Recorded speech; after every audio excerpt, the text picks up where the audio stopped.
E aí, meus irmãos, todos na santa paz, na paz do nosso Senhor Jesus, na paz de Deus.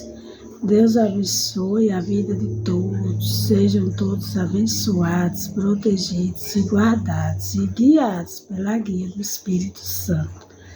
Deus abençoe essa noite e tenha uma boa noite na presença de Deus. Que os anjos de Deus guardem a vida de todos, que sejam todos abençoados, em nome de Jesus.